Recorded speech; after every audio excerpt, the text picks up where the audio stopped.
इस वीडियो के बाद जीवन परिचय आपके दिमाग में होगा। जय हिंद दोस्तों, तो क्या हाल है। इस वीडियो में हम आपको बताएंगे गोस्वामी तुलसीदास जी का जीवन परिचय बोर्ड एग्जाम की दृष्टि से बहुत ज्यादा इंपॉर्टेंट है और हर साल बोर्ड एग्जाम में आता है, इसलिए आपको इसे तैयार जरूर करना है। इस वीडियो के बाद आपको बिल्कुल भी रटने की जरूरत नहीं पड़ेगी, मैं आपको पूरा समझा दूंगा और गारंटी देता हूं कि इस वीडियो के बाद जीवन परिचय आपके दिमाग में होगा।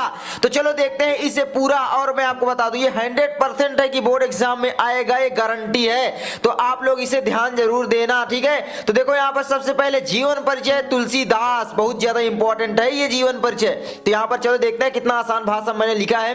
सबसे पहले आप लोग देखो, गोस्वामी तुलसीदास जी का जन्म सन 1532 ईस्वी यानी संवत 1589 विक्रमी को बांदा जिले के राजापुर नामक गांव में हुआ था। एक बात यहाँ पर याद रखना, जो गोस्वामी तुलसीदास जी थे ना, इनका जन्म जो हुआ था वो 1532 ईस्वी में हुआ था। अब आप बोलोगे भैया संवत ये 1589 क्या है, इसका मतलब होता है जो एक्चुअल डेट ऑफ बर्थ इनकी है यानी 1532 है, उसमें जब आप प्लस 57 कर दोगे यानी 57 जोड़ दोगे, 1532 में 57 आप लोग जोड़ोगे तो कितना होगा 1589, उसी को बोलते हैं विक्रमी संवत, है ना, संवत विक्रमी बोलते हैं, याद रखना। अब याद हो जाएगा। तो गोस्वामी तुलसीदास जी का जन्म जो हुआ था वो सन 1532 ईस्वी यानी विक्रमी संवत 1589 को बांदा जिले के राजापुर नामक गांव में हुआ था।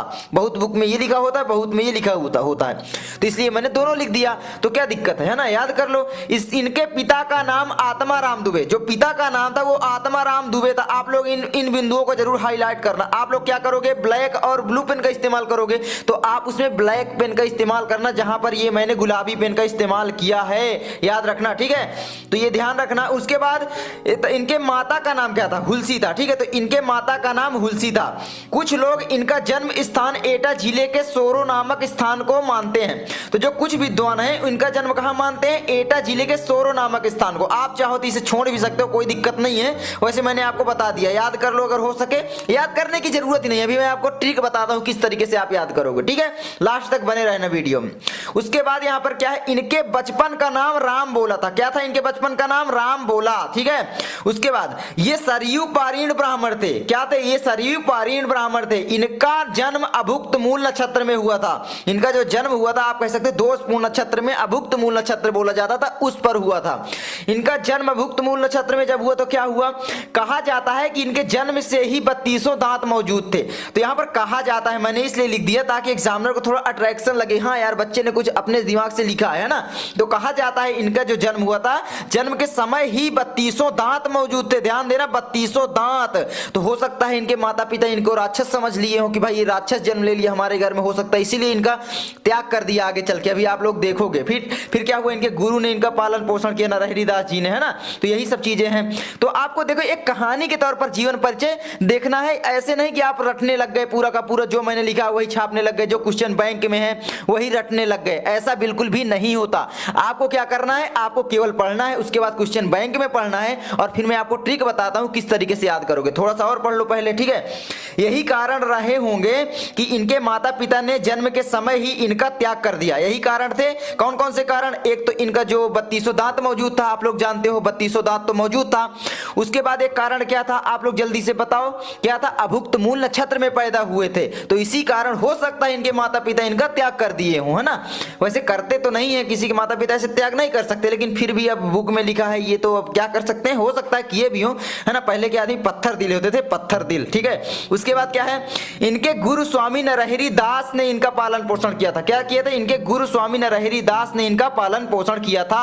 तो याद रखना गुरु कौन थे, स्वामी नरहरि दास। कौन थे, नरहरि दास। यहां पर आप लोग याद रखना, बहुत ज्यादा इंपॉर्टेंट है, गुरु नरहरि दास, ठीक है। इनका पालन पोषण किए थे। क्या किए थे, उठा ले गए होंगे, अगर देखे होंगे कहीं पे पड़े हुए, ठीक है। उसके बाद इनका विवाह रत्नावली के साथ हुआ, या आप लिख सकते हो इनके पत्नी का नाम रत्नावली था, इनका विवाह रत्नावली के साथ हो गया था। तो आप देखो किसी भी वर्ड को किसी भी तरीके से लिख सकते हो, ये जरूरी नहीं है कि आप क्या रट रहे हो, जरूरी ये है कि आप अपने से कितना बना रहे हो। सबसे ज्यादा इंपॉर्टेंट ये होता है, मैं हमेशा बोलता हूं कि आपको रटने से ज्यादा ध्यान देना है कि आप क्या क्या बना सकते हो, अपने से क्या क्या इसमें शामिल कर सकते हो। अभी मैं बताता हूं कैसे, ठीक है। उसके बाद ये अपनी पत्नी के प्रेम में बहुत अनुरक्त रहते। देखो यहाँ पर अनुरक्त शब्द आया, अनुरक्त का मतलब बहुत गाढ़ा प्रेम था इनकी अपने पत्नी से बहुत ज्यादा प्रेम करते थे।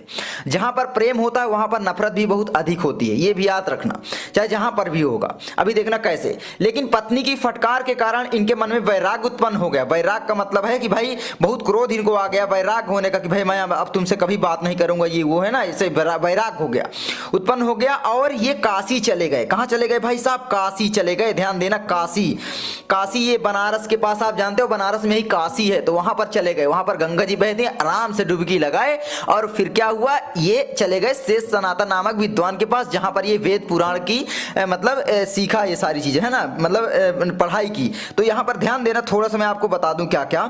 सबसे पहले आपको कैसे याद करना है, सबसे पहले जो भी हाईलाइटेड पॉइंट है उन पर आपको ध्यान देना है, ठीक है।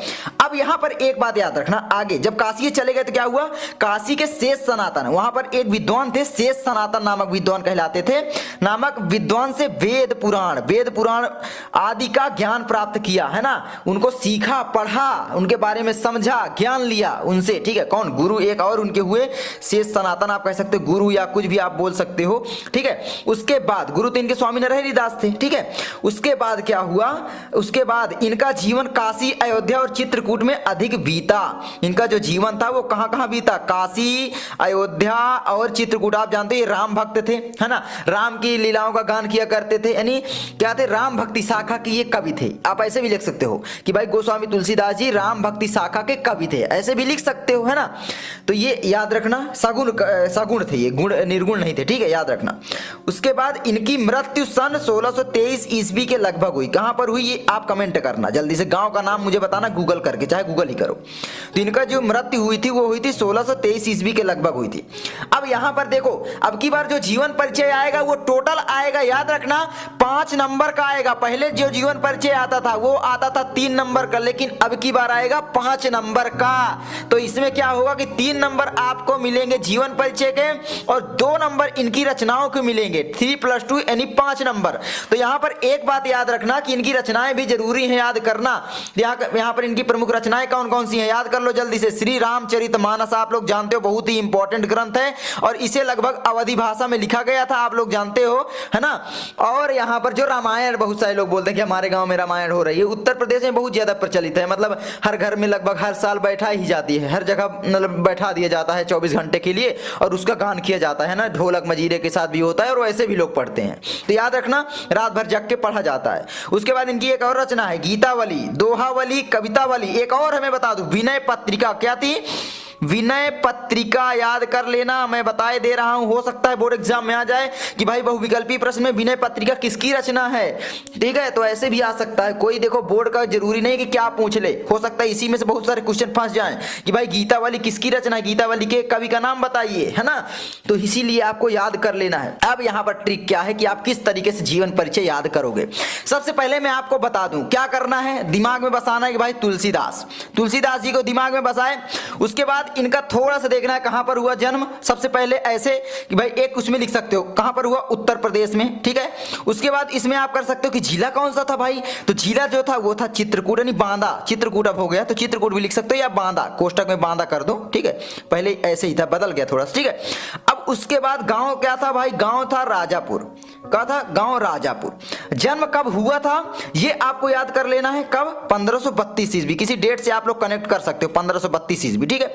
जो याद हो दोनों में से कोई भी याद कर सकते हो। उसके बाद ये विक्रमी संवत लगाना इसमें जरूरी है, या इससे घटा दोगे तो भी आ जाए, कोई दिक्कत नहीं है। उसके बाद आपको क्या करना है कि भाई पिता कौन थे, पिता कौन थे भाई, पिता दुबे, आत्माराम दुबे, बस आत्माराम लिख दो। आत्माराम, आपकी आत्मा है ना अंदर दिल में, और राम भक्ति शाखा के कवि थे, तो बस आत्माराम, पिता का नाम याद हो गया।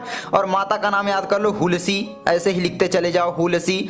ऐसे ही जीवन परिचय याद किया जाता है। उसके बाद इनके बचपन का नाम क्या था भाई, इनके जन्म होते ही क्या निकला था मुंह से, राम राम, तो इनका नाम पड़ गया था राम बोला, है ना, राम बोला।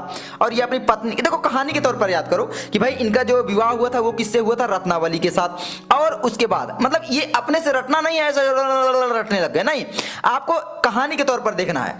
ऐसे ही दिमाग से। अब उसके बाद रत्नावली के साथ हुआ। अब ये मतलब बिछड़े कब कि भाई अपने पत्नी से बहुत प्रेम करते थे, इनकी पत्नी ने क्या किया, इनको बहुत फटकार लगाया एक दिन। अब क्यों लगाया उसके बारे में भी कि भाई आंधी तूफान का सामना करते हुए अपने ससुराल पहुंच गए थे रात को, ठीक है, तो बहुत क्या कह सकते हैं, ठीक है। तो ये हुआ, तो इस तरीके से कहानी के तौर पर याद करो। उसके बाद इनके गुरु क्या थे भाई, गुरु स्वामी नरहरि दास थे, ठीक है। और शेष सनातन नामक विद्वान से इन्होंने क्या किया कि वेद पुराण आदि ग्रंथों की क्या किया, सीख हासिल की, समझ हासिल की, बस ये कह सकते हो, ज्ञान प्राप्त किया, ठीक है। और काशी में शेष सनातन नामक विद्वान से वेद पुराण की मतलब जो भी था उसको सीखने गए। तो इस तरीके से कहानी के तौर पर याद करो। जन्म से ही 32 दांत मौजूद थे, माता पिता ने त्याग दिया। ये सब दिमाग में होगा ना तो ऑटोमेटिकली आप बना लोगे, आपको किसी भी चीज की रटने की जरूरत नहीं पड़ेगी, ठीक है। आई होप अब आप जीवन परिचय कभी जिंदगी में नहीं रटोगे, और ये जीवन परिचय तो आप जिंदगी में नहीं भूलोगे, ये तो गारंटी है ना। नहीं भूलोगे ना, हो सकता है थोड़ा सा भूलो तो 1-2 बार इस वीडियो को देख लेना, कभी नहीं भूलोगे। तो चलो मैं मिलता हूं आपसे अगली वीडियो में। जिस टॉपिक पर वीडियो चाहिए कमेंट कर देना, और हाँ इस चैनल को सब्सक्राइब भाई कर लेना। तो चलो मैं मिलता हूं आपसे अगली वीडियो में। 5 नंबर आपके बिल्कुल फिक्स हो चुके हैं। तब तक के लिए जय हिंद, जय भारत।